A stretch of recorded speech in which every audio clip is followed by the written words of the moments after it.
You talk of battles to be won. Here he comes, like Don Juan. I think this is the closest you've ever been to my face, and for some reason, that, like, struck me as...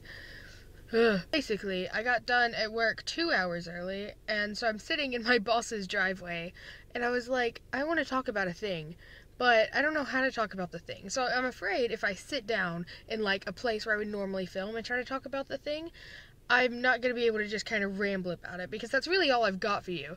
So I thought that the quality of the setup should reflect the quality of what I feel like I'm going to say is going to take on. Let's start with what I do know. I've been watching a lot of YouTube, like what's new. I've specifically been watching quite a bit of a channel called Mr. Westford, and it's owned by a guy called Wesley, and he's really chill, and he commented on one of my videos a while back. I commented back, and we've talked a couple times through that.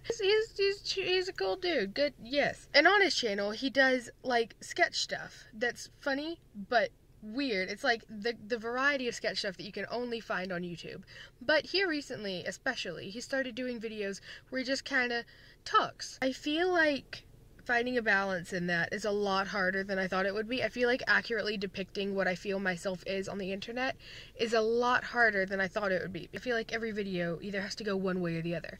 Every video either has to be, you know, funny and, like, almost kind of juvenile enough to be funny, or has to be really adult and, you know, like, mature, like I'm growing up stuff. And that's complicated because a lot of the time I feel very silly, but then a whole lot of the time I feel very grandmother. So then I was thinking about how to make this video, and I was like, I feel like it's gonna seem jarring to go from my current events videos that are just kind of like, alright, to a video about, like, not being able to be excited about some things because of the fear of your soul being crushed. I just feel like that's too jarring, and it's not, because both of those are, you know, very distinct things that I am like and things that I create very genuinely, but I just feel like there's, like, this gap, and I don't know why. If the thing that you're making is you, then you are a cohesive person, and so the things that you're making will form into a cohesive thing. So the thing is, I'm seeing 21 Pilots live again in like 117 days. I wish I could say that I just looked on the app, the countdown app that I have, to tell you that, but I kind of just know. And that's a really big thing that I'm getting to do. I'm going to go on a 2.5-hour road trip with 2 of my really good friends and a couple new buds and go see my favorite band again.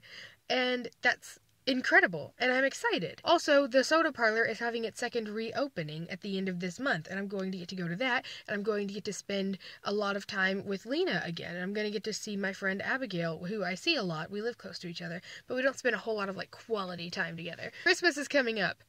I blink and love Christmas. Christmas is coming up. I'm excited for that, too. And I'm excited for all of this stuff that I might get to do. I'm so stoked for it. But I'm not. And it's not that I'm not 1000% stoked because of what I'm doing. I'm afraid to be 1000% stoked because of what I'm doing. Whenever stuff is important to me, whenever something is going to be happening to me that I really, really want to happen, I am very afraid to get too hyped for it and then it fall through, because the way I've realized my brain has always kind of worked is that I need to be looking forward to something, whether I'm looking forward to a really good cup of soup that I'm gonna have for lunch that day, or whether I'm looking forward to seeing 21 Pilots live again in 117 days. I view everything as, okay, we're gonna get to this next thing, we're gonna get to this next thing, we're gonna get to this next thing, and not necessarily saying I live in the future, but I definitely live in the, okay, one step at a time mindset. So that is something that's great. Maybe I do live in the future. Am I about to have like a personal epiphany on camera? I never thought about this. Do I live in the future? Oh my gosh, I think I live in the mindset of the future. I think I definitely live in the mindset of one day. Gosh. Because, like, everybody talks about how they live in the past, and everybody talks about how they're always, you know, looking back, or how important it is to live in the present. But I think I live in the future.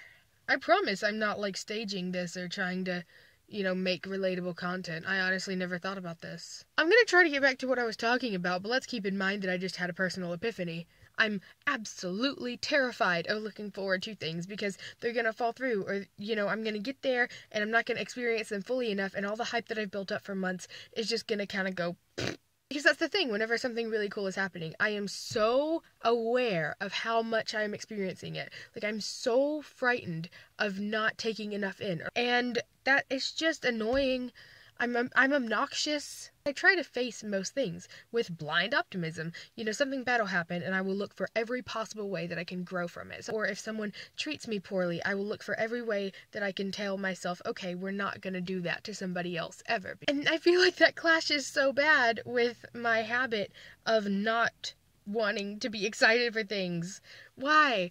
Why? And then I start to get, like, tripped out. I start to trip myself out because I start thinking, what if my whole thing where I take every situation and see what I can learn from it and grow as a person, what if my whole thing where I'm being optimistic and my whole idea of, you know, being the best version of myself in every situation is all a facade to hide the fact that I just am afraid of everything and I'm just a really gross person? Is that a coping mechanism? Is that a bucket of lies? I've been trying very, very hard to say, why am I not excited for this thing?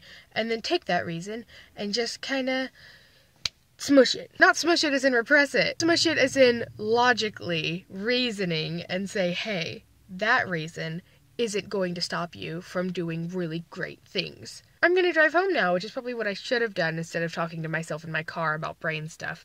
But, you know, we take what we can get on this channel. I hope you find something to be excited about, and if you can't, then take the time to ask yourself, why can't I find something to be excited about? Because, man, sometimes a good old sandwich at the end of the day is really all you need to get through the next one. And even if you can't be excited about something, I hope you live every day remembering to take care of yourself and the people that you love. Because I love you. Alright, this was a mess. Shout out to Jake Sidwell. I'm totally not trying to steal your setup here. My camera quality is much worse.